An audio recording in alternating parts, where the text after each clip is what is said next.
که مفسرین دي که محدثین دي که نیک او فارسا خلق دي ټولو د حضور علیه الصلاۃ والسلام د دربار نه خیر موندلې دی الته حاضری کړې ده.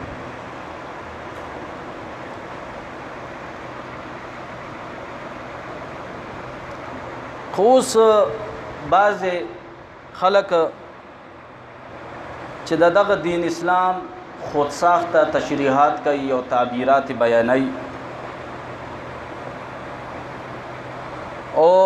هغه جوازونه چې د قرآن او حدیث کې موږ د پاره موجود دي د زیارت قبور په حق کې نو هغه په عدم جواز کې بدل کړو. خو بل طرف ته کو ګورو زیارت قبور ته قبور سلامي د پاره چې کوم خلک زی نو هغه خپل مقاصد بدل کړو. څوک د سیر او تفریح د پاره زی اکثریت، څوک ټایم پاس کول د پاره زی، څوک پکې د چرس سکولو د پاره زی، څوک پکې بدبخت وي د زنانو کتولو د پاره زی، څوک پکې د اعتراض په نیت باندې زی. قسمه قسم مقاصد باندې خلق زی هغه د زیارت د تلو د پاره یې خورا ده. نو دغه پاک او مقدس زیارتونه دا ځایونه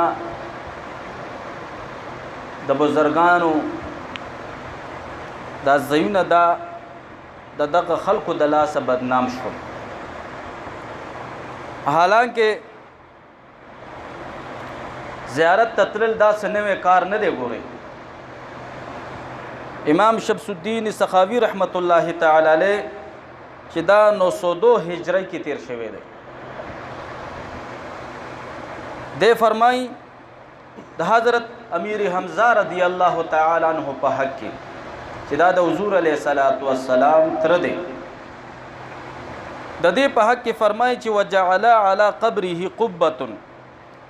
چې د حضرت امیر حمزه رضی الله تعالی عنہ مبارک په قبر مبارک باندې قبه و گنبد دی. اوس پنځته ګوره هغه خوارج لړکړې دي فهو یزار او د دې د قبر مبارک په وای زیارت کې دو خلک براتلو ويتبرك به او د دې جن به خلکو تبرک حاصلولو برکت به حاصلولو. دا د کوم زینا دا د حضور علیه الصلاۃ والسلام د تر مبارک دا روزه مبارکینه. خطیب بغدادی رحمت الله تعالی علیہ مبارک چې دا 463 هجری کې تیر شوی دی. دی مبارک سے فرمای چې دا حضرت سیدنا امام شافعی رحمت الله تعالی علیہ په حق کې چې امام شافعی صاحب رحمت الله تعالی علیہ با دا حضرت سیدنا امام ابو حنیفه سے مبارک رحمت الله تعالی علیہ زیارت تا تلو یو امام د بل امام سلامی د پر بتلو دغه د قبر مبارک سلام به کول او امام شافعی رحمت الله تعالی علیہ فرمایي چې ما تکلم سو مشکل راغلی دی ما 2 رکعات نفل کړی دي او د حضرت سیدنا امام ابو حنیفه رحمت الله تعالی علیہ په قبر مبارک می حاضری کړی دا وای زعلتنا لا کور تنه مرسیدل چې زما هغه مشکل الله تعالی ختم کړی د دې زیارتونو داسې برکت ته ګوره موتاتنه لوبي ټوکی جوړی کی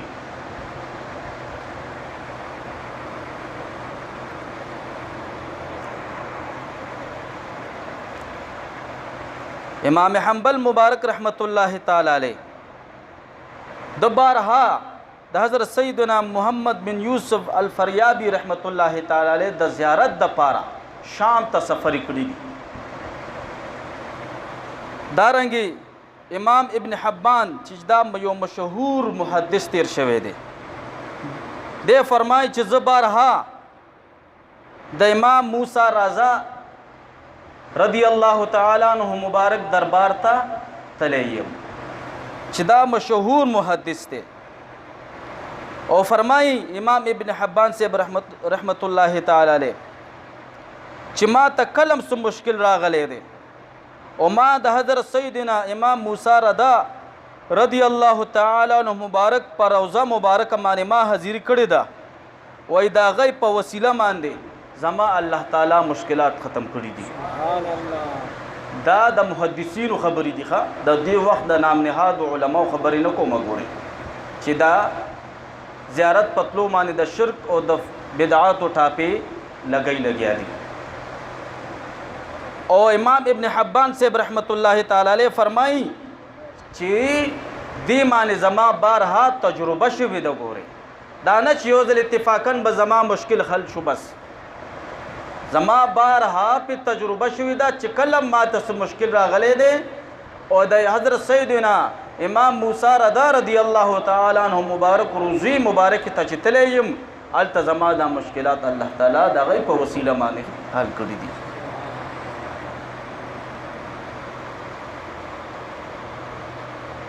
یو ځل په سمرقند کې باران نه کېدو امام ذهبی رحمت الله تعالی علیہ دا واقعه نقل کړی ده چې د سمرقند قاضیان جمع شول صلاة الاستسقاء وکړو خو بیا باران نه شو الله تعالی ته فریادونه ټولو خلکو وکړو خو چام چې کوم د چا په دعا باندې الله تعالی د رحمت باران ونش خلق په تشویش کو چې ولې دا باران نه کیږي په سمرقند کې یو ډیر بزرگ سړی و چې هغه په صلاح باندې مشهور صلاح باندې هغه رالو د سمرقند یو لوی قاضي ته امام ذهبی رحمت الله تعالی علیہ فرمایي او قاضي ته کېناستو ورته فرمایي چې سیب مخو منظم کو د باران د پاره کورونو کې دعاګانې مشفي خو باران اونو شو زما په زړه کې یو رائے ده که تاسو سره اتفاق کوئ نو ډیره بخوي چې مونږ لاړ شو د حضرت سیدنا امیر المؤمنین فی الحدیث سید المحدثین امام محمد بن اسماعیل المعروف بخاری شریف داغه چې کوم کتاب دی بخاری شریف کتاب چې کوم لیکلی دی نو هغه روزه مبارکه ته چلاړ شو ستاسو به څنګه خوښوي هغه د وخت قاضي ورته فرمایي داسې ورته نه وایي چې قبرونو ته تلل دا خو شرک دی قبرونو ته تلل دا خو په اسلام کې یو نوې طریقه ده قبر ته نوځو دلته ولې خدای نشته څه چې هغلته د امام بخاری سے مبارک رحمت الله تعالی علیہ روزه ته ځي دلته ولې موږ خدای ته عبادت نکو چې تال ته ځي هلته ولې خدای دی دلته نشته نه د هغه وخت قاضي ورته سو جواب ورکوي هغه بزرگ هغه صلاح سړی ځان ته راجو کو ډېره بهترینه رای دی راکړه هغه د وخت قاضي اعلان کوي ټول سمرقند کې اے د سمرقند خلکو ټول راجمع شي د حضرت سیدنا امام بخاری رحمت الله تعالی علیہ روزه مبارک کی تزو خرتنک تا یا خرتنک تا وانه ویل کیږي دا غیر روزه مبارک کی تزو چې 3 میل لري ود دایدا التبه د باران دعا وکړو دا غي په وسیله باندې دا ټول د سمرقند خلک را روان شو په ډله باندې چرالو الته نوافل ادا کړو د نفل نه بعد د امام بخاری مبارک رحمت الله تعالی علیہ روزه مبارک سره کې ناستو د وخت قاضیم الله تعالی ته فریاد کوي ټول خلق جاړي یا الله د امام بخاری سے مبارک په خاطر باندې موږ باندې د رحمت باران وکړي موږ باندې د رحمت باران وکړي یا الله کوم نه ګناه شي یا الله دا خو ته ډیر قریب هستی ده استاد حضور علیه الصلاۃ والسلام د احادیث او خدمات کړي د امام بخاری صاحب دا سی هستی وا چې د هر حدیث مبارک د لیکلو د پاره غسل کړی دی. ګوره ښه داسې لویه هستی تیره شوې ده. امام بخاری سے مبارک رحمت الله علیه روزه مبارک سره دا د وخت قاضي او دا د سمرقند ټول خلک لا ناس دي چې امام ذهبي سے مبارک رحمت الله علیه فرمایي چې دای ټول وریځو کته چې راخکاره شوي، ټول وریځو کته چې راخکاره شوي، چې راخکاره شوي ټول د الله تعالی شکریا ادا کا. وای داسې باران وشو امام ذهبي رحمت الله علیه فرمایي چې اور ورځ داسې پرله پسې یو شان باران وشو چې دغه ټول د سمرقند خلک اور ورځو پورې د امام بخاري صاحب رحمت الله علیه قبر مبارک سره ناستو د باران په وجه خپل ځای ته تللی نشو، داسې په شړک شیبو باندې باران وشو.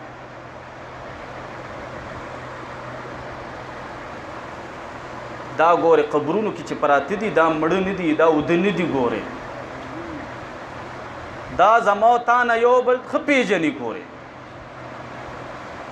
خو زمونږ د الله تعالی د زړه سترګې بینا کړي،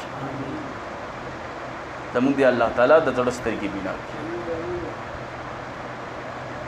نو دارنګې حضرت سیدنا امام ابن عساکر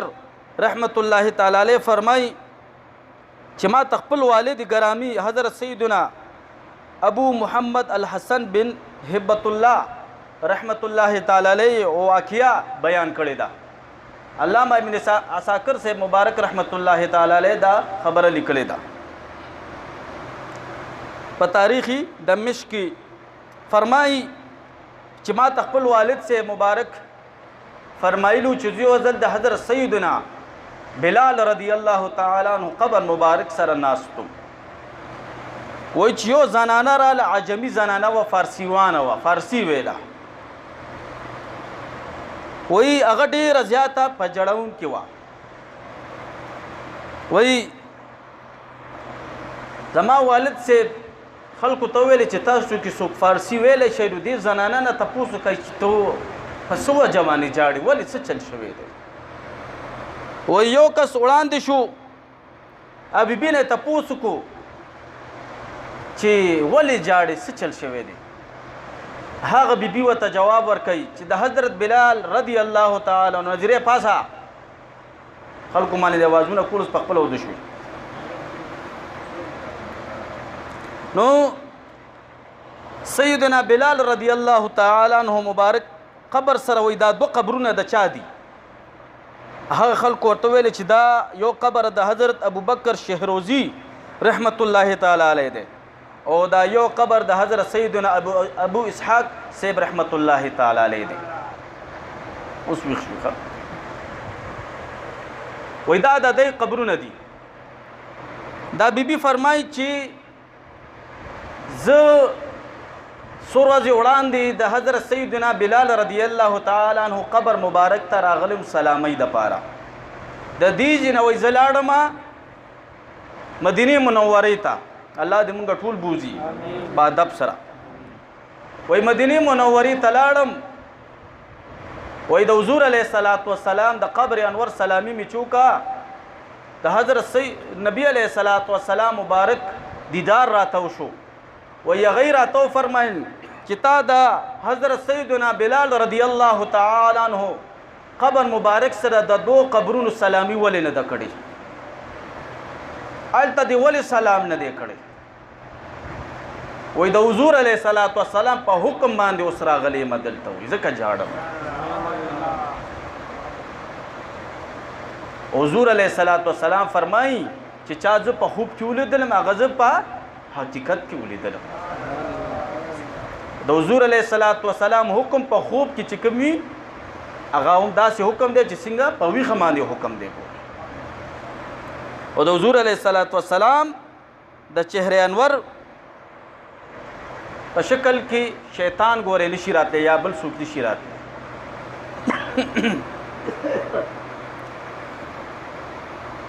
فی زمانہ زمونږ په دې دربارونو کې نن سبا څه کېږي؟ زما د اختر پر ورځو کې پرون تللی وم پنډۍ ته. بس اچانک پروګرام جوړ شو داسې سنو خو چې دا خلک مې کته د اولیاء دربارونو ته روانو په ګډا باندې او چا سکول پیر بابا رحمت الله علیه طرف ته روانو کاکا سے مبارک رحمت الله علیه طرف ته بادر بابا رحمت الله تعالی علیه طرف ته پړ کې مې سي خفغان رالو چې به دا وګوره دی هغه پاک مقدس ځایونه چې خلقو تبالته فیض و برکت ملاویدو او ملاویږي دغه دور نام نهاد مسلمانانو د وجه بدنامی کی لګیا او هغه نام نهاد علما مبلغین په منبرونو بیا کینی او دغه د اولیاء او حقارت کوي بیا لګیاوي زیارت تتلل ناروا نه دي واده کول دا سنت طریقه ده کنه نکاح کول خو تاسو ځکه چې پکې غانې بجانې لګو دانسونه پکې کو جړاګان پکې راولو نو دا مونږه خکار نه کو یو سنت طریقہ مونږه چې کم نه خپل خواهشات باندې خپل فسق او فجور باندې بدل کرانګم وته بدل کو نو زیارت تتلل دا سو ګناه نه ده خو زیارت ته په صحیح طریقه باندې تلل ثواب دی ګوره په غلط تتلل باندې تلل ګناه ده ګوره هغه زیارت ته بالکل تاسو تبزو مې چې تاسو مزه یو خپل کور عالم باندې کوي چې کوم زیارت کې زنانه او خزي خلق ملتي ګډ ورتي ګوره او د اختر په موقع باندې خپل کور کې زنانه ته چې یو د ولی دربار تم نیسي د یو ولی دربار ته کله چې د اختر دروازه لګی تیری شي بیا د لاړ شي سلامي ته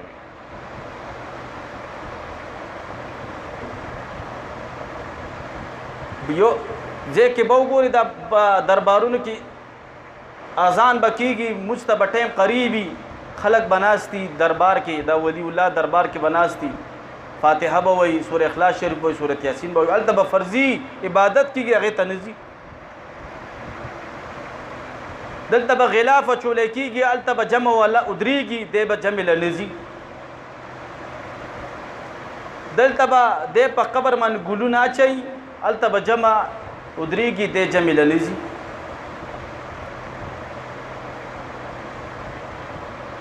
نن سبا چې سونه الله دې معفو کی سونه غلاګر کی خلق سونه 2 نمبر خلق اغه ټول ځان د پاره پناګای کم ځای نیولې دي دربارونه نیولې ځانته دا چرشیان چې د باباګانو ناری لګي دا د خدای رضا لپاره ګورې نه لګي ښا دلته ورته دی ته چرس ملاويږي ګوره دلته بچتي زکه بابا دربار دی ودانی تعالی پاره دی ودانی چې چرس پکې سکی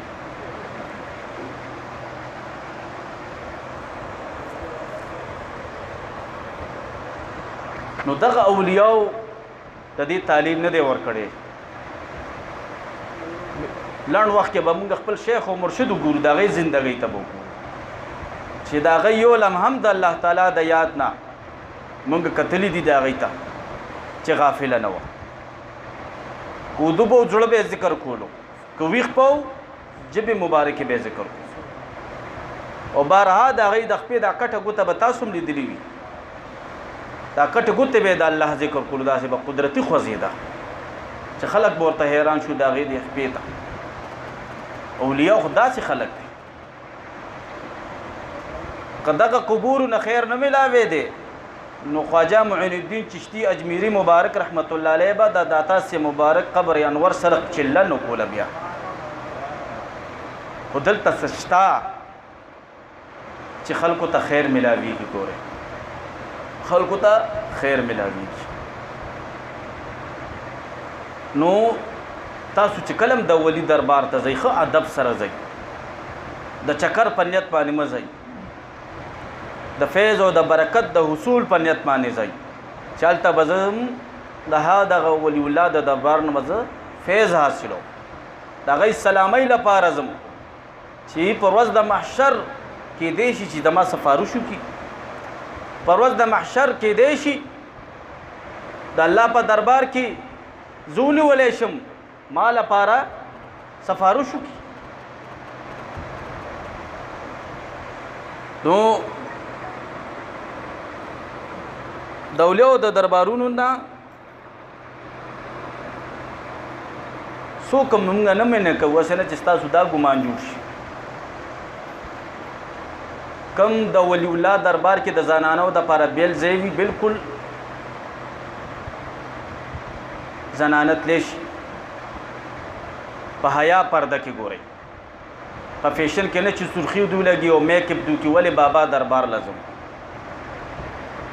نه او تاسو ته میدان درخواست دی کلم تاسو زنانه دي په خپل ور سره ځای ګوري او په خپل راولي او داسي پروګرام مکو چې بس هر ورځ دی روانه زمونږ خور او مور او لور په میاش کې وزل یا په کال کې وزل یا په کال کې د درې څلور پیری بس نور زنانا چې کور کې نفلونه کوي دا غي سب اسبا کړي بس غي ته د دعا کوي ای ترسيږي دا چند خبرې مې کولې د زیارت قبور په حق کې ما نن قاری نصر من الله سیب ته ویلې مې را روانه جمعه باندې په دې بیانو کچ دا کوم ځوانان په کوم شکل کې د اختر پر ورځ شپو کې د اولیاء دربارونو ته روان دي ای خو د سیل په نیت دي د تفریح په نیت دي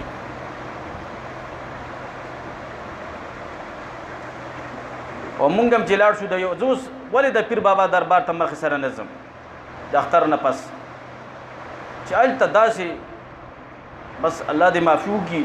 د نظر حفاظت پکې نه کیږي بیا نو کوشش پکار دی چې دا دربارونو کې کم منجوران دي کم خادمان دي د دې په خپل چې کله دا وخت مانځ شي مزله دی راځي او باقاعده دی आवाज کوي خلکو ته چې شابه مزله زي جمعات کې جمع ودریدون کې دا ای په خپل مزله کوي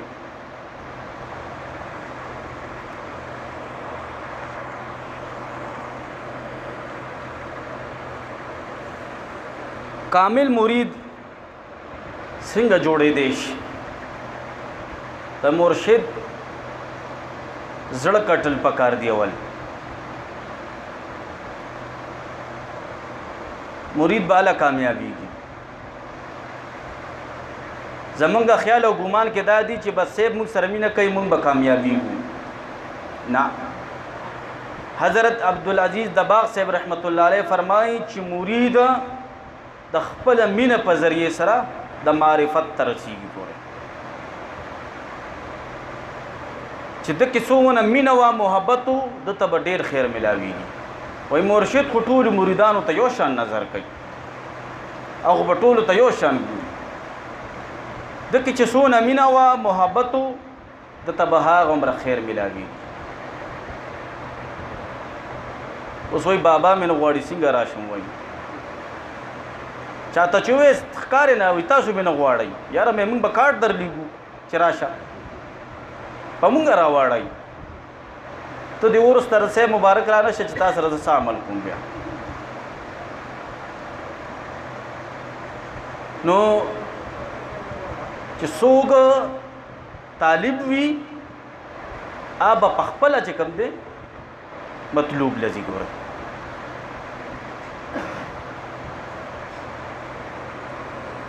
مرید بد خپل مرشد په دربار کې د اعتراض نه ځان محفوظ ساتي ګوره اعتراضات پنه کوي چې استانه تراشي خپل علم خرڅي بیا دا او یا دربار تلاړ شي ال خپل علم خی خلکو ته په کوم افعالو چې د خپل مرشد پاک دې نه پويږي دا د خپل کم علمي وګڼي ګوره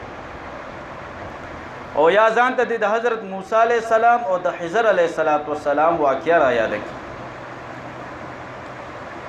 کی چې حضرت موسی علیه السلام الله تعالی نه سوال وکړو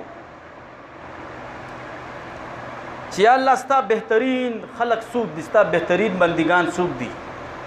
الله وتو فرمایل زما بهترین بندگان هغه دي چې د هغوی زما ذکر کوي، هغوی زما ذکر کوي. اوس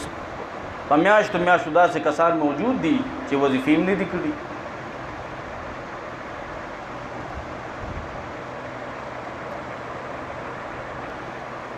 بیا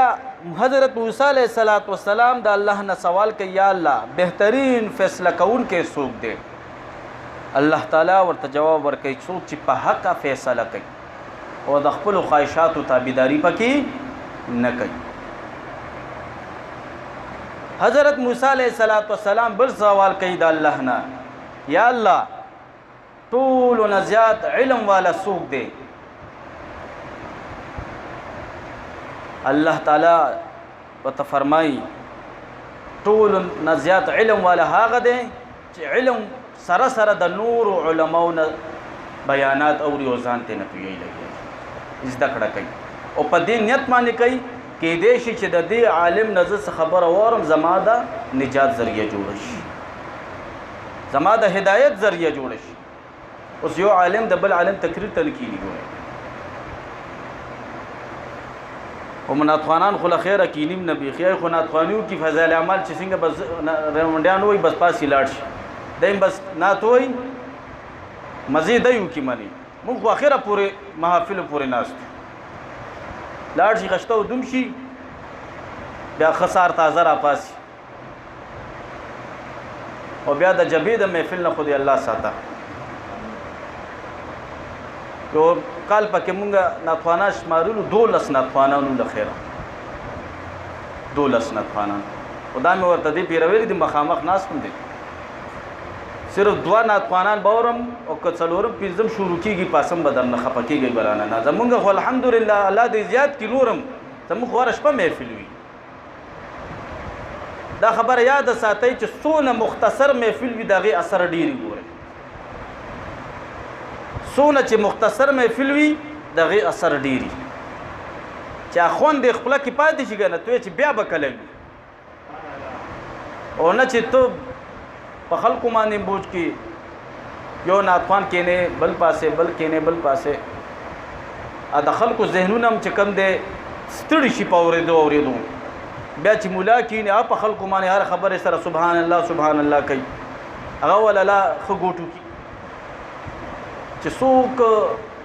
ښایسته خبره کوي غیر اختیاري په خپله د زړه نه سبحان الله وځي ګورئ په زوره په چا سبحان الله ویل نه دي پکار ته داسې بیان وکړه په خپله به د عوام سبحان الله کوي په زوره خلکو باندې وی. حضرت موسی علیه السلام الله نه سوال کوي یا الله په دې وخت کې په مخ د ځمکه علم والا څوک دی ډېر زیات چې د مانې علم هم ډېر دی؟ حضرت موسی علیه السلام ته الله فرمایي حضرت خضر علیه السلام دی.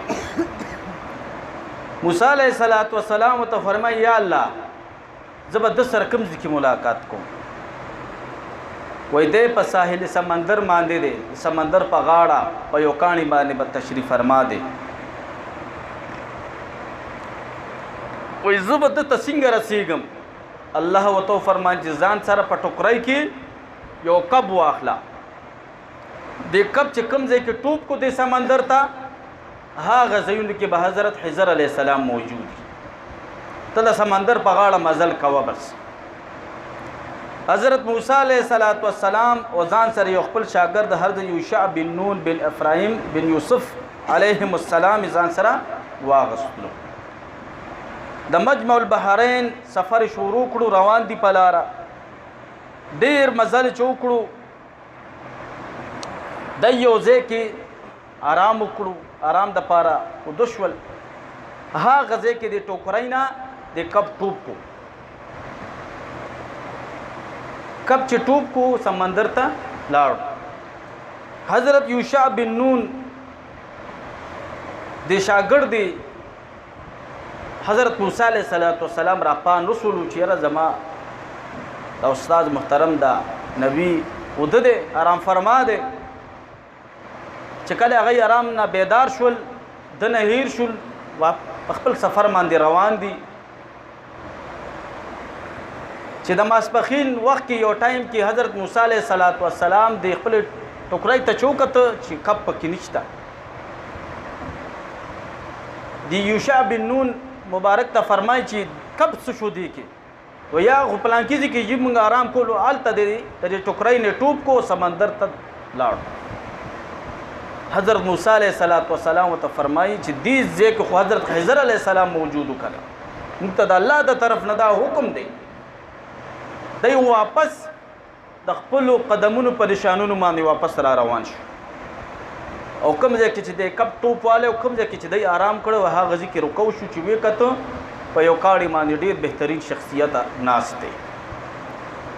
حضرت موسی علیه السلام ورته قریب ورغو سلام یې پې واچولو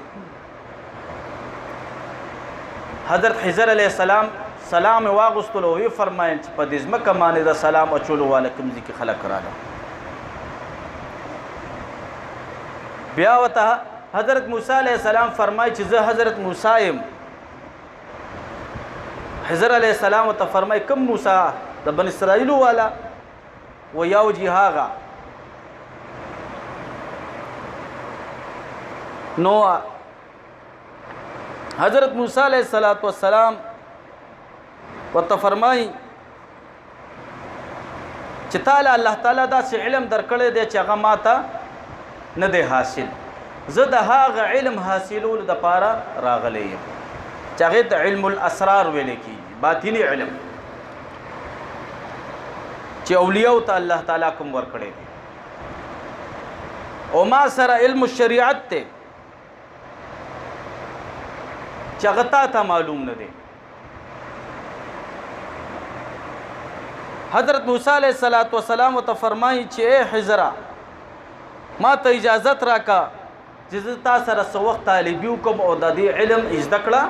له تاسو نه وکړم حضرت خضر علیه السلام ته فرمایي چې ستا او زما علم کې فرق دی ما سره به صبر ونه کړی شي حضرت موسی علیه السلام ته فرمایي چې زه به انشاءالله صبر وکړم حضرت خضر علیه السلام ورته دا شرط تړلو چې ما نه به د څه په باره کې سوال نه کې زه به تا ته په خپله د هرې خبرې جواب در کوم بس حضرت موسی علیه السلام ورسره دا شرط ومنلو دا درې واړه مبارکان روان شو حضرت خضر علیه السلام حضرت موسی او حضرت یوشع بن نون علیهم السلام روان شول په یو کشتۍ کې کېناسته دا درې واړه صاحبان چې په کشتۍ کې کېناسته د کشتۍ مالکانو دی نه کرایي مو وانغوستله ځکه چې د دوی چهرو مبارکو خو یو پړکار کول بهترین چهرې مبارک حضرت خضر علیه السلام ناګهانه تبر راواغستلو او دغه کشتۍ یې سوری کا حضرت موسی علیه السلام برداشت نکړو او مخ سره ورته ویلي اخرقتها لتغرق اهلها آیا تا دا کشتۍ دې دپاره سوری کړه چې دا سورلی پکې ډوبي کی لقد جئت شيئا امرا ډیر بدکار دی وکړو حضرت خضر علیه السلام ته فرمایي حضرت خضر علیه السلام ته فرمایي ما درته نو ویلي چې ما نه به د څه باره کې تپوس نه کې ما سره به صبر کې ګورئ حضرت موسی علیه السلام معذرت وکړو جی بیا به داسې نه کوو ما نه هیره وده دی چې سمندر پار کو حضرت خضر علیه السلام یو نابالغه ماشوم کتو چې د مور او پلار یوز ویو هغه وینولو مړی ولا خپکا او مړ کو ځمکې له راواچ کو حضرت موسی علیه السلام چې دغه منظر وکړو حیران شو، بیا بے قابو شو. حضرت موسی علیہ السلام ته فرمایا قتلت نفسا زکیه بغیر نفس، تا یو پاک نفس بغیر د څه بدلی نه مړ کو. لقد جئت شیئا نکرا، ډیر بد کار دی، عجیبه کار دی، عجیبه خبره ده. حضرت خضر علیہ السلام ورته بیا جواب ورکړ چې ما درته نو ویل چې ما سره ګرځې نو صبر وکې، ما نه به داسې متعلق تپوس نه کې. حضرت موسی علیہ السلام ورته بیا خپل عذر پیش کو چې دې نه پس که مې د څه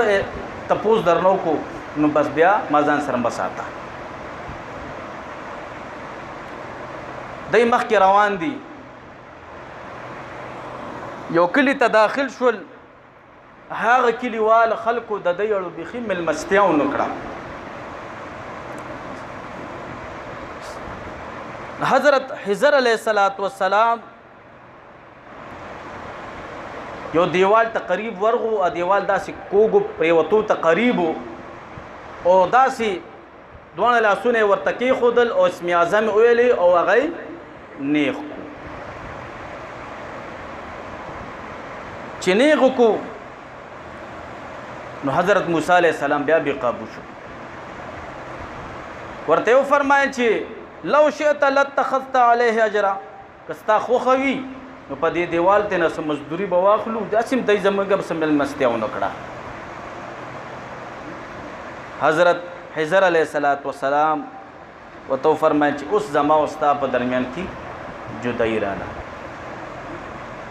ته ما سره صبر نشې کولی، ستا علم جدا دی او زما علم جدا دی، او اوس به درته د دې درې واړو کارونو رازونه مو ویما. حضرت موسی علیہ السلام ته حضرت خضر علیہ السلام فرمایي چې کله موږ په کشتۍ کې کېناستو او ما دا کشتۍ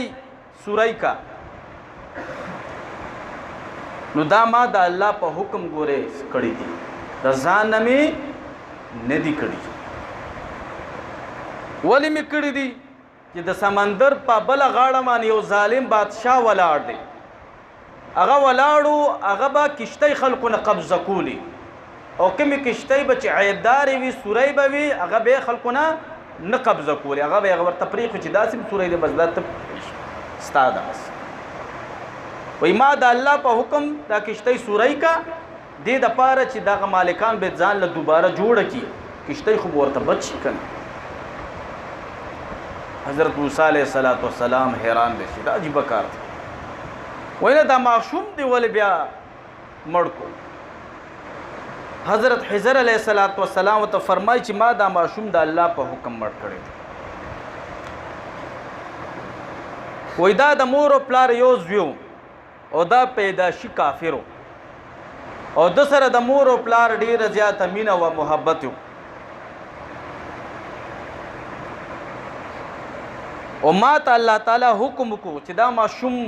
مړ کا چې د مور او پلار سباله د خپل زوی په محبت کې د کفر نه بچ شي، او د دې په بدل کې به الله تعالی د مور او پلار ته الله تعالی یو لور ورکوي چې هغه به یو نبی ته واده کېږي، او د هغې نه به الله تعالی یو ماشوم پیدا کوي چې هغه به هم د وخت نبی وي، داسې لور به والا الله ورکړي، او دی چې کوم د دې زوی په وفات باندې صبر کړي د هغې به الله تعالی اجر ورکړي.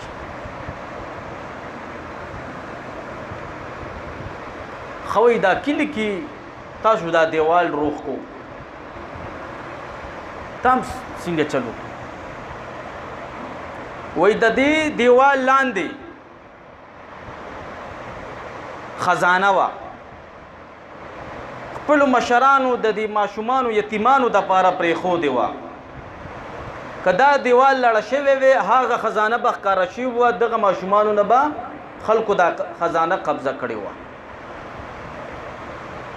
او دا مې ولې دا دیوال نیغ کو چې د دغه ماشومانو مشران ډېر نیکان پاکان تیر شوي دي. وقال ابوهما صالحا،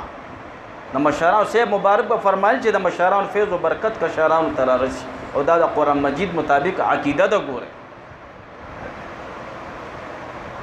د دوی مشران نیکان پاکان تیر شوي ځکه مې دا دیوال دی د پاره نه کړو چې دی لوی شي دا دیوال به هغه پورې بیا غورځېږي، دا خزانه به دی په خپله قبضه کې دا واړه واخلي. اوس داسې نام نهاده خلک راوتي دي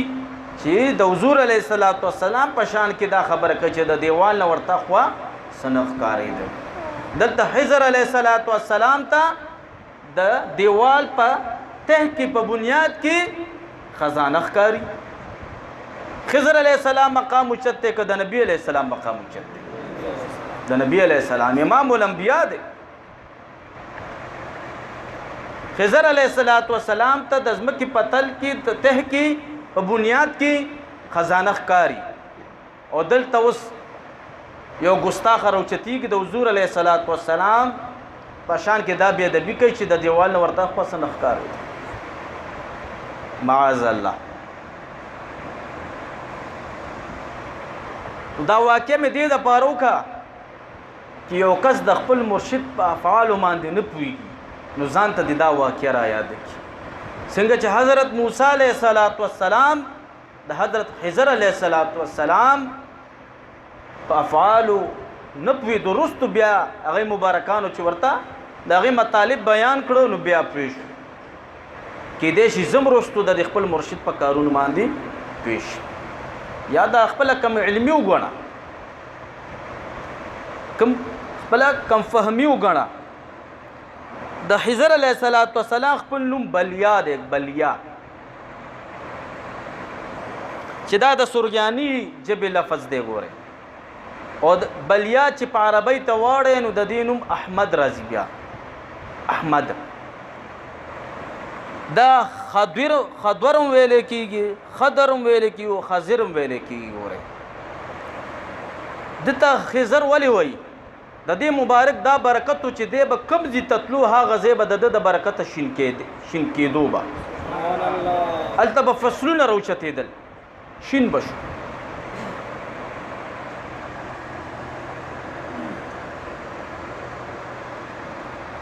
نو د خپل مرشد د اعتراض نه به ځان ساتي چې په خپل مرشد به اعتراض نه کوئ. ګوره ځان درته نه یادوم، ګورې زه مرشد نه یم. ګورې څه نه چې تاسو وایئ چې دې ځان یادوي، والله بالله ثم تالله 3 کاله د سه مبارک د رحلت وشو، اوسه پورې په ذهن کې مې نه راځي چې زه پیر یم. ګورې دا د زړه خبره درته کوم، اوسه پورې مې په مازو کې مې نه راځي چې زما مریدان دي. زه دعا کوم تنهایی کې کوم چې الله ما خپل کامل مرید جوړ کړي. او چې کوم مرګري د سه مبارک رحلت نه پس داخل شوي دي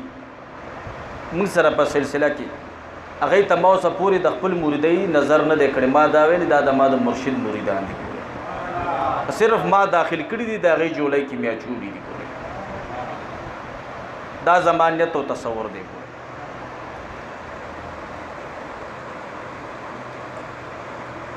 دا ستاسو د اصلاح دپاره کوم او د خپل ځان د اصلاح دپاره.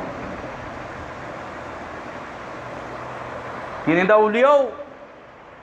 داسې فیضان دی چې د حضور علیه السلام ارشاد مبارک دی المعجم الاوسط کې دا حدیث مبارک دی چې د یو ولی څونه برکت دی. هغه لاس خو چې ورته ورکړي د هغې لا خو ډېر برکت دی، خو چې د ولی سره غیر چاپیره څونه سل کورونه دي، سل کورونه دي. د ده د برکته الله تعالی په دغه کورونو مصیبت نه نازلوي، مصیبت نه نازلوي. د ده دونه برکت دی. ګوره دا تو ما چې مانې مصیبت نازلېږي او راځي دا ولې ای واوا خان پاسه ودی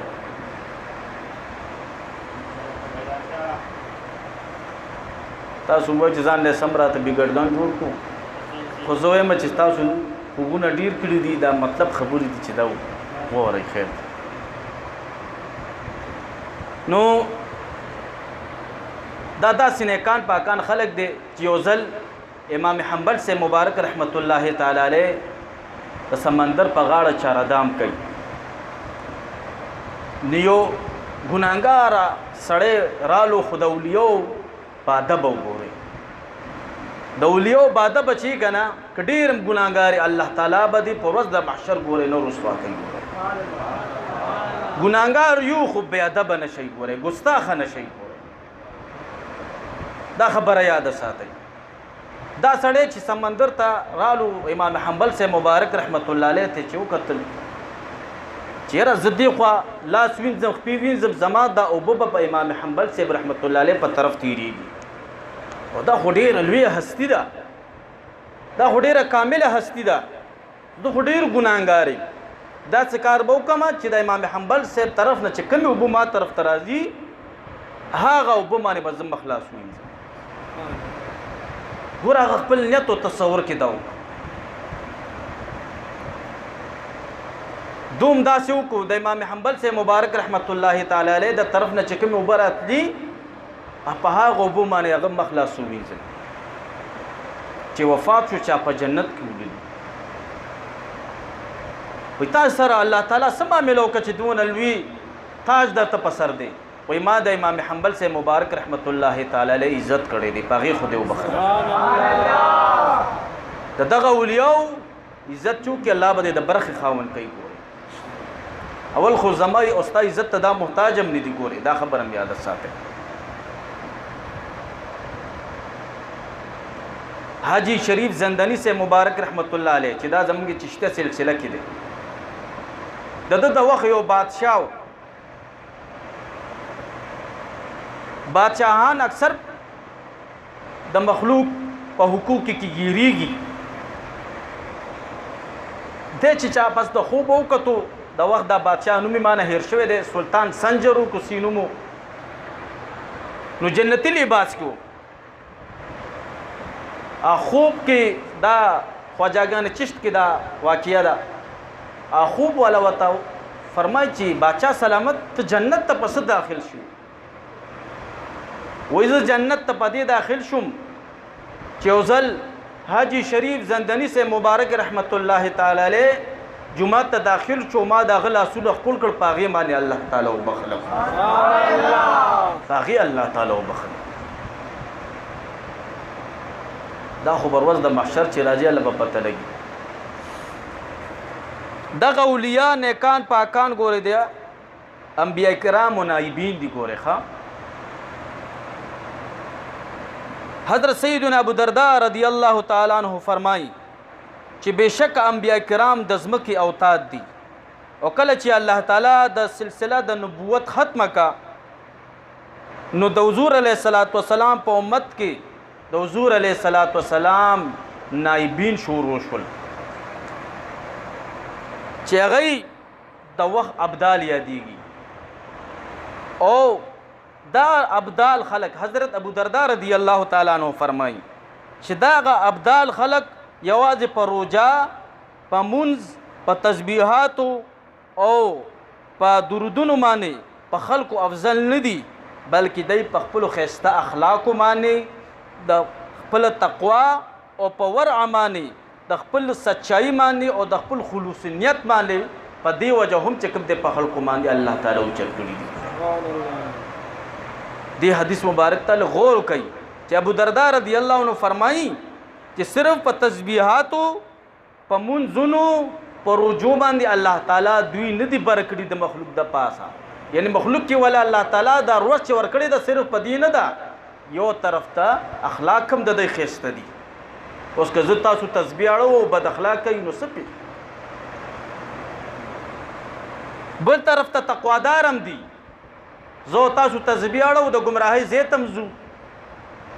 بازارونو کې ناستو بیا غلط و محفلو کې بیا ناسته کو دا خو د تقوا خلاف دي کنه ورع د ورع څه ته ویل کېږي چې دا د تقوا د پاسه اوچته درجه ده چې دا شکی اشیاء نمځان ساتي چې یاره دا حلال دی او که حرام دی د داسې شیزونو نمځان وساتي دا د تقوا د پاسه اوچته بله خبره ده د مکروهاتو نمځان ساتي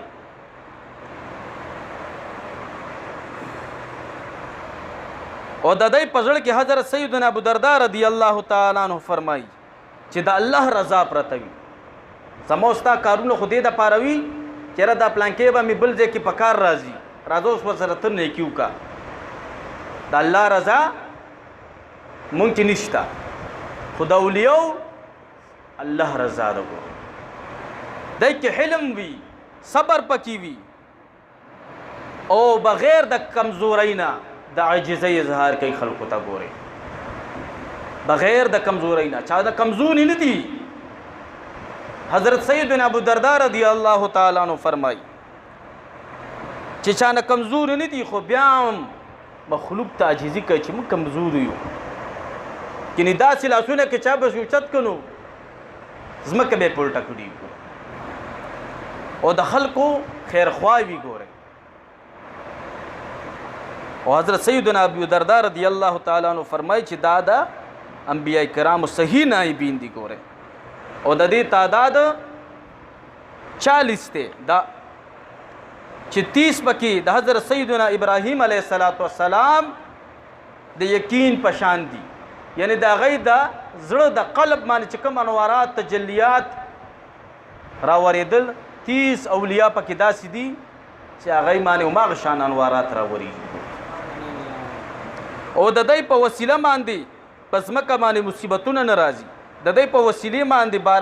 بارانونه کیږي د دې په وسیله باندې خلکو ته رزق ملاوي دا نیکان پاکان که په دې ځمکه نه وي ګوره اوس په داس ځمکه ختم شي او چې کله وي ابو الدرداء رضی الله تعالی عنہ فرمای دغه جان نشینو کې دغه د حضور علیه السلام په نائبینو کې څوک پرده شي بل په مخ سره مقرر شي وای دای ځان حقیر غني او بلتا فوقیت ور کوي ګوري چا سره حسد نه کوي د دنیا لالچ نه کوي تکبر نه کوي د کاوی عاجزی د کی نه وی ګوره د الله د رضا د پاره عاجزی پکې وی ګوره ډیر وګد حدیث مبارک ته او بیا حضرت سیدنا ابو الدرداء رضی الله تعالی عنہ دا آیات مبارک فرمایي چې اولئک حزب الله الا ان حزب الله هم المفلحون چې بشک دا د الله تعالی صحیح ډله ده او د الله تعالی ډله هم کامیاب ده بس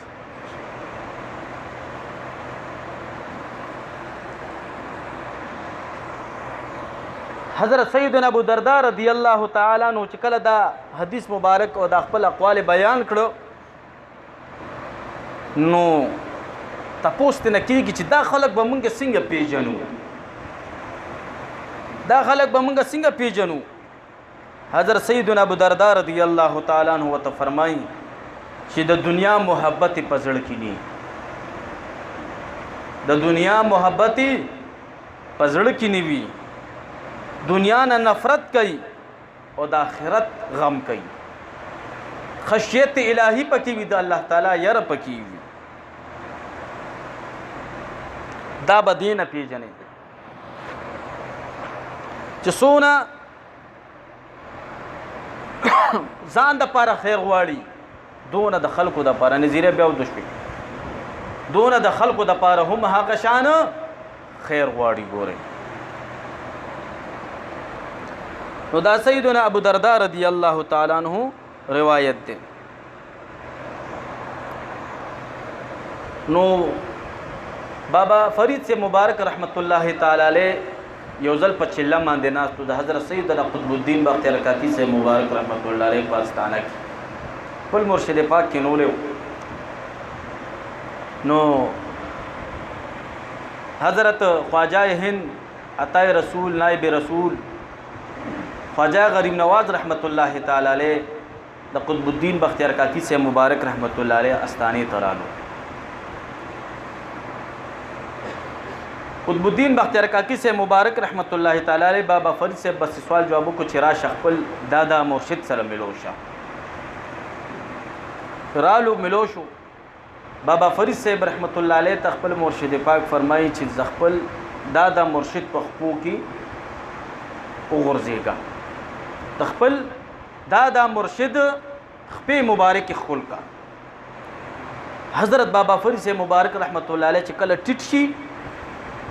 نو نیغ د خپل مرشد پاک قطب الدین بختیار کاکی صاحب رحمت الله علیه د خپل سلام ته لاړ شي، نیغ ال ته لاړ شي. قطب الدین بختیار کاکی صاحب مبارک وته فرمایي چې زه تا ته سوې مودا ته سکه. بیا یې وته فرمایل چې د خپل دادا مرشد خواجه غریب نواز رحمت الله تعالی علیه خپې مبارک خپل کا بابا فرید سے مبارک رحمت الله علیه چې بیا سترګي سر مبارک ټټ کو روان شو، نو بیا د خپل مرشد او مرشد مبارک په مبارک ورته ښکار نیغ د قطب الدین بختیار کاکی سے مبارک او مبارک ہوتی ځانو ورسه. قطب الدین بختیار کاکی سے مبارک بیا وته فرمای دریم بارہ باندې بیا داسې کار شو. اخر کې ورته خپل مرشد پاک فرمای چې زه تا ته مودا ته څه کې لګیا، زه تا ته وایم چې د دې مبارک په خپل کوتر راځي زما په خپل د مرشد مبارک په مخ کې زما په مخ کولاو. نو بابا فرید سے مبارک رحمت الله تعالی علیه وتصف فرمای او سیب ز سوکم زه سر قطه کم سترګې ټیټې کم ما ته ستاسو د سپو مبارک نه بغیر نور خپې نه ښکاري، ستاسو د خپو مبارک نه بغیر راته نور خپې نه ښکاري، زه ځکه ستاسو خپو مبارکو ته راشم. چې کله دا خبره خواجه غریب نواز رحمت الله علیه واورېده نو قطب الدین بختیار کاکی سے مبارک رحمت الله علیه ته فرمایي چې بالکل ستا دا مرید ټیک وي. د په منزل په هغه دروازه باندې دی چې دته تا نه بغیر ګورې بل څوک اوس نه ښکاري، دته تا نه بغیر بل څوک نه ښکاري، دی په داسې منزل ته رسېدلی فنا فی شیخ شوی دی، ګوره ستا په محبت کې فنا شوی دی. قطب الدین بختیار کاکی سے مبارک رحمت الله علیه ورته فرمایي صاحب د خپل خدمت کې قبول کا.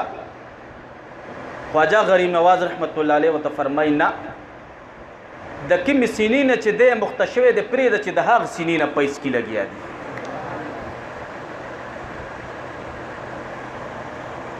اوس دی واقع ته تاسو وځو وګورئ زموږ په دې استانه باندې ډېر امتحانات راغلي دي. کله ګلاب نور پې راشي ټول ځان سره خلک په مخه کړي، کله پې څوک راشي کله پې څوک راشي، سه مبارک په ځای پاتې دی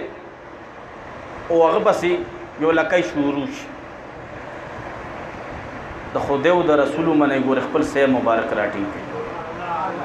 الله به زما او ستاسو ورځ او شپه ټیکېږي، الله به ما تاسو ته فیض صحیح مانو کړي. بل چا پسې مزه ټیک د دلوي مرتبه دی زموږ دغه مرتبو ته غټ سلام دی، مالا پاره خپل مرشد کافي دی. نو دا تاسو تماغ شپم دا وروي چې د چا نه متاثره کیږي. ما ادب د ټولو کوي د مشایخو که هر د وخت فقیر دی زموږ ادب په سر سترګو به داغه کوو خو د خپل مرشد نه ګوري اوچت نه ګڼو. او دې کې که د بل پیر مریدان ناست دي دا خبره زه هغوی ته هم کوم چې هغوی د خپل پیر د سپکۍ نه او خپل مرشد دې د اوچتې مرتبې ګڼي. ګوري الله به دته فیض ملاوي. اوس خو چې لږې درته څوک یو څو کرامات بیان کړي بس هغه بس لکۍ شي یاره بس دنه به ما ته خیر ملاویږي، د سره زه کښېنم بس الله به کار زما ټیکي. هلکه خپل صاحب راټینګ کړه الله به تا ته خپل هر څه ملاویږي.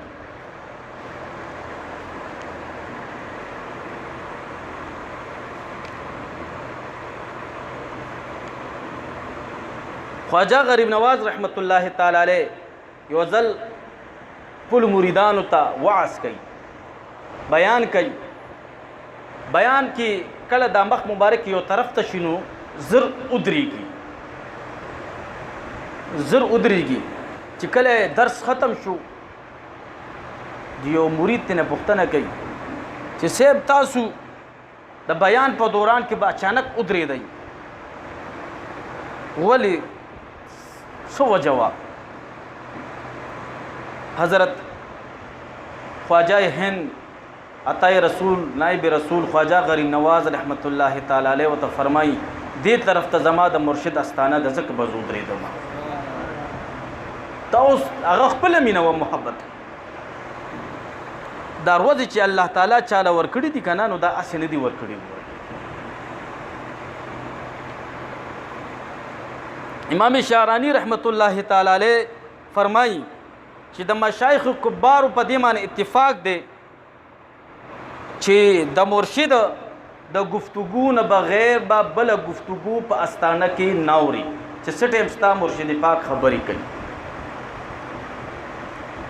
سید مبارک رحمت الله علیه دی الله درجه بلند کړي موږ نه ډېر دا کمې شوی دی ډېر کمې شوی دی سید مبارک به دلته خبرې کولې موږ به بار ډله ډله ناستو کله د چا لکۍ نیولي کله د چا لکۍ نیولي خبرو بس اوس تاسو مرمان کوئ او زه مرمان هغه صحبت پسې تاسو هم جوړېږئ او زه هم جوړېږم لګیا نو د خپل شیخ او د مرشد خبرو ته به غوږ کېدي د زړه په غوږونو به اوري هغې ته به غوږ ږدي ګورئ او که د مرشد په حق کې تا باندې څوک ملامته وي امام شعرانی رحمت الله علیه فرمایي که د ټول کلي خلک تا باندې ملامته وي روچت شي وایي د چا د ملامتیا نه به هم نه یېرېږي د خپل مرشد تابعداري به کوي اوس خو ما تا یېرېږو یاره دا خلک به څه وایي خلک به څه وایي امام شعرانی رحمت الله علیه فرمایي چې یو صاحبو هغه یو کس بیعت کو چې بیعت کو پس د بیعت په غاړه کې ورته کوداله واچوله کوداله هغه کوداله د هغه په غاړه کې هر ټایم موجوده به وه څو کاله دا کوداله موجوده وه او یا غاړو دا خیال کې م نه راوسته چې د مرشد مبارک ما سره څه کړي دي چې دا کوداله را سره د دې فایده څه ده هغه الله تعالی په دې کامیابه کو هغه الله تعالی په دې کامیابه کو اوس کو نظیری ته بیګاله خوب کیسه مبارک ویلې چې ګونګان بس اچي او ټول اړه کې بس ابا ګرځي یا ماته ویلې یا بل ته ویلو نو بیا به من چون چون کو چې یاره صاحب پورې موږ دي کې نه خلک برا پورې خان دي یاد کراته ویلې د خوځو جامې واچو په دې اړه کې لګو ګورځه دا خو ته برابرې به لګو ګورځه دا صرف تاسو په پیرانو امتحانات کوو د پیرانو د امتحان نه یېرېږئ در باندې چرته امتحان نه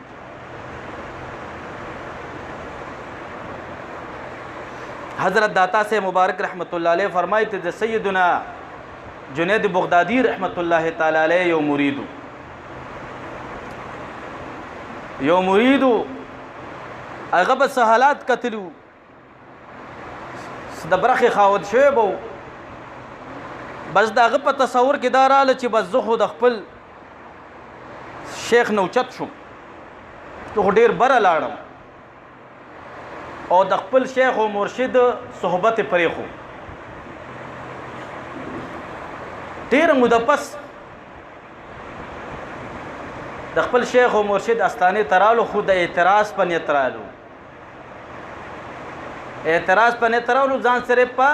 زړه کې سوالونه وروړو چې دا به زه په ده باندې کوم او ملامته کوم دی داتا سے مبارک رحمت الله علیه فرمایي چې کله په حضرت سیدنا جنید بغدادي رحمت الله تعالی علیه باندې سوال وکړو نو جنید بغدادي رحمت الله علیه ورته فرمایي چې جواب په لفظونو کې غواړي که په معنو کې غواړي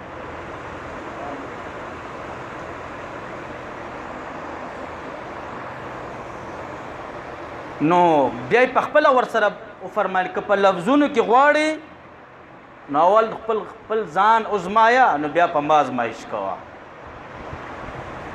اول په خپل ځان ازمایشونه وکړه چې ته څونه اوبو کې نو بیا راځه په ما ازمایشونه کوه ما نه سوالونه کوه او معنوي جواب دا دی چې ته ما دا ولایت د مرتبه نه معزول کی زه تعالی د څوک ولایت درکوم بس دا گفتو چې دغه مرید مخ تور شو دا تاسو مبارک فرمو دا هغه مخ رڼای ختم شو وخت ریدیږي په زوال باندې دی په زوال باندې دی اخر رالو د خپل شیخ او مرشد جنید بغدادي رحمت الله تعالی علیه خو کې پریوت خو کې چې پریوتو معافی غوستا ای مبارک خپل سینې تراجو کو دعای ورته کو بیا بحال شو نو موت ته چې سونه رڼا ملاويږي سونه فیض او برکت ملاويږي دا د خپل شیخ او د مرشد مبارک برکت ته تو خواجه غریب نواز رحمت الله علیه زګور متاسوی ګوري حضور علیه الصلاۃ والسلام زګور متاسوی ګوري که هر دا ولی دربار نه موتا ته فیض او برکت ملاويږي دا به د خپل شیخ او د مرشد مبارک نه ملي هغه زمونږ پہچان دی هغه زمونږ پہچان دی کتا ته د هر ولی دربار نه خیر ملاويږي برکت ملاويږي دا به د خپل شیخ او د مرشد مبارک ته خیر ملي چې دا زما د مرشد مبارک طرف نه ماته حصہ دلته نه ملو شو دا فیض او برکت رانه د دې ولی دربار نه الله راکو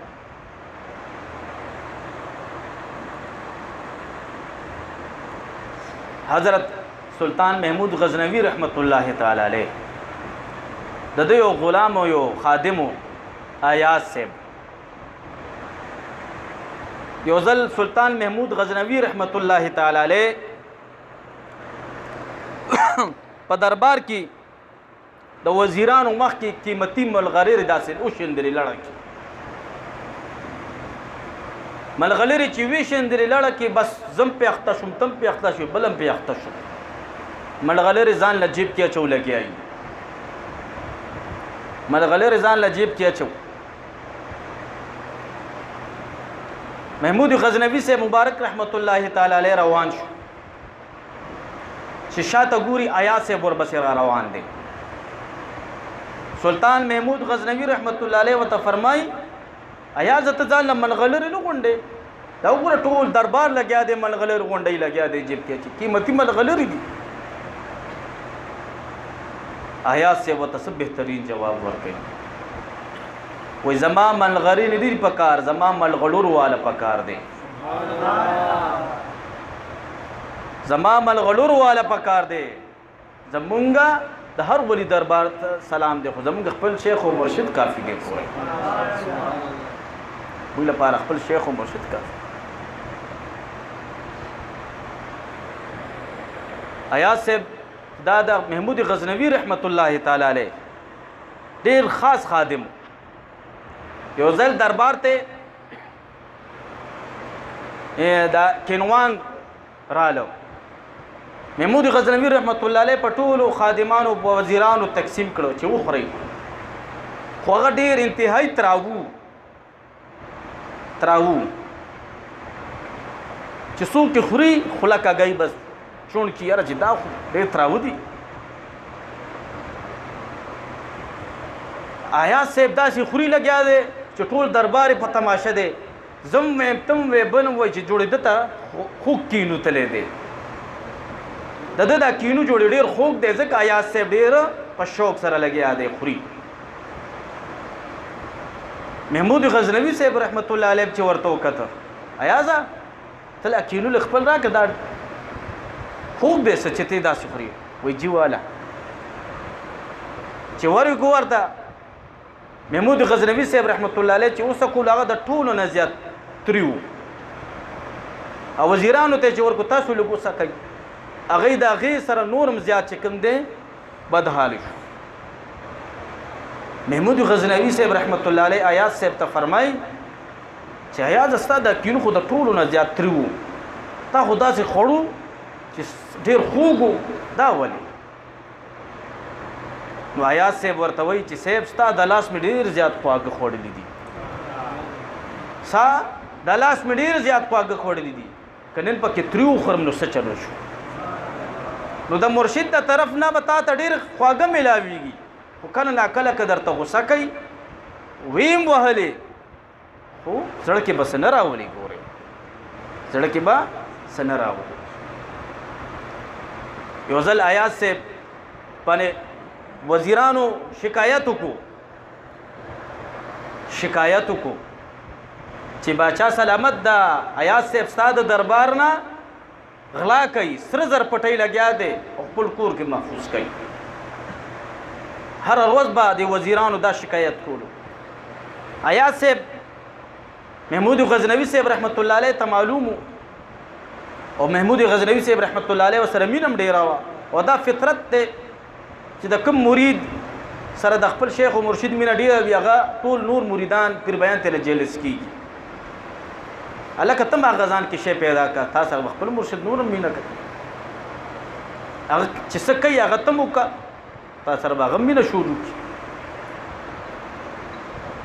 نو اخر محمود غزنوي رحمت الله تعالی علیه دغه وزیرانو د زړه د پاره ایاز صاحب په کور باندې چاپه ووهله چې چاپه یې ووهله چې کور د دننه لاړو ایاز صاحب ته وایي دې بکس کې څه پراته دي ایاز صاحب ورته وایي چې صاحب بکس مه ګورئ چې نور کور کې کوم ځای کتل غواړئ زه به ډېر ملامته شم که دا بکس هم تاسو وکړ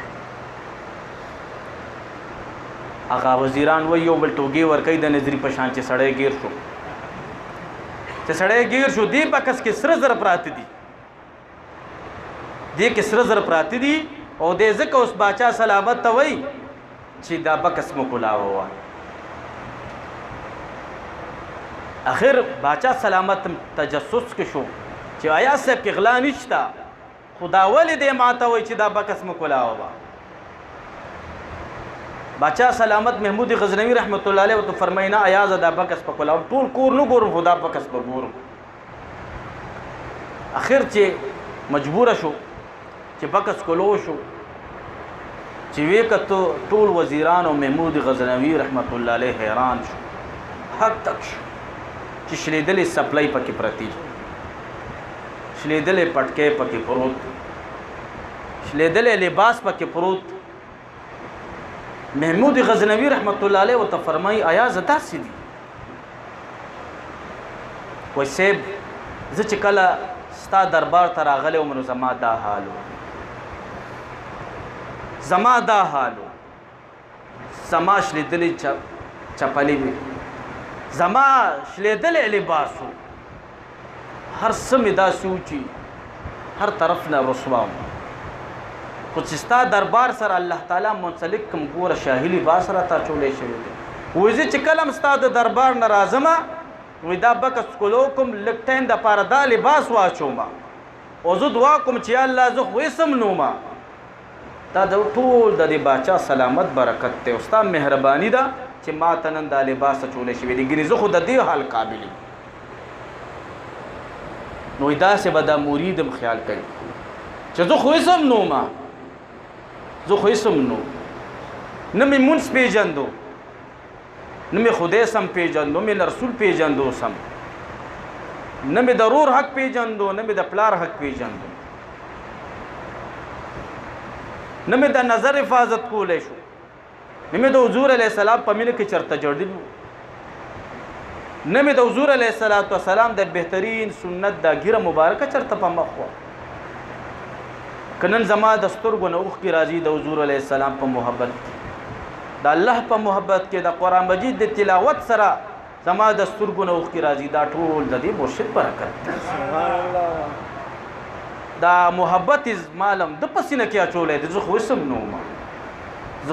نومه دا ټول برکت ده د دې چې داسې تصور زما او ستا جوړ شي که نه چې هر څه د مرشد د طرف نه ما تا ته حاصلېږي نو انشاءالله ما ته به هېڅ چرې خراب نه شو هېڅ چرې به ما تاسو خراب نه شو نو خپل ماضي هېرول نه دي پکار چې یاره زه د صاحب سره راتلمه زما کم حالو زړه مې د ګناه د زنګ نه ډکو خراب تراب وم خو چې د ده په لاس کې مې لاس کې خو دنیا مې بدله شوه دنیا میں بدل شو.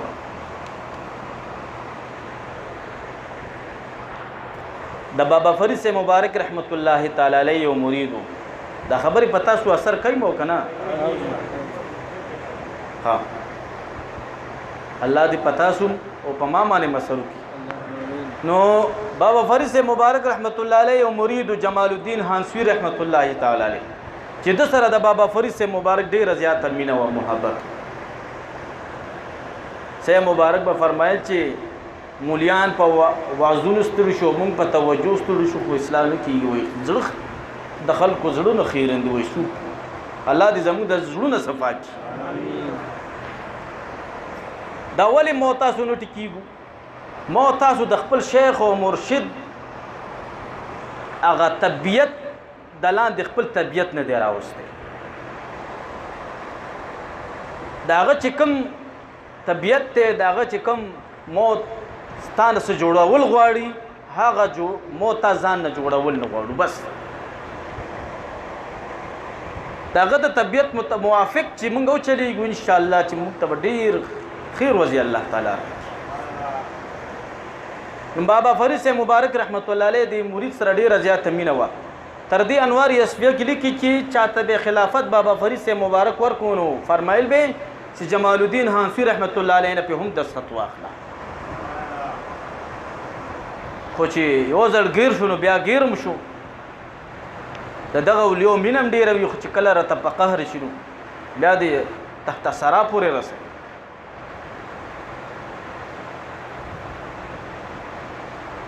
جمال الدین حنفی رحمت الله تعالی علیه خپل شیخ او مرشد بابا فرید سے مبارک ته فرمایي چې سیب که ستاسو خوښه وي نو زه به د بهاءالدین ذکریا رحمت الله علیه لږ صحبت ته ورشم. بابا فرید صاحب زړه نو بس څه وخت بعد ورته بیا وویلې چې صاحب که ستاسو خوښه وي نو زه به د بهاءالدین ذکریا مبارک رحمت الله علیه نه هم د وخت ډېر لوی ولی الله دغه په ولایت کې سم شک نشته. او دا بابا فرید صاحب مبارک او بهاءالدین ذکریا مبارک رحمت الله علیه هم عصر دریم پیری چې ورته ویل بابا فرید صاحب مبارک هغه ناراضګي په خوله باندې اظهار وکړو چې لاړ شه خپل مخ پې تور کا. چې دا هغه الفاظ د خولې نه ووته بس د پوه نه شو چې صاحب رانه خفه نه شو جوړې. لاړو بهاءالدین ذکریا مبارک رحمت الله علیه سره چې څو ورځې تېرې کې واپس چې رالو چې ځان ته ګوري هغه د ولایت رڼا نشته، هر څه ختم شي، هر څه ختم شو. تر دې چې مونځ هم نشو کولی، خپلې جامې هم نشوې بدلولی. صاحب تېنه هر څه راخ کو چې هر څه یې راخ کو. په لارو کوڅو کې به د جمال الدین حنفی رحمت الله علیه پروت وګورئ. د خپل پیر بیانو به بیا تپوس نه کولو. او بابا فرید سے مبارک د ټول مریدان یارېده به چاته سفارش نه شو کولی چې چا به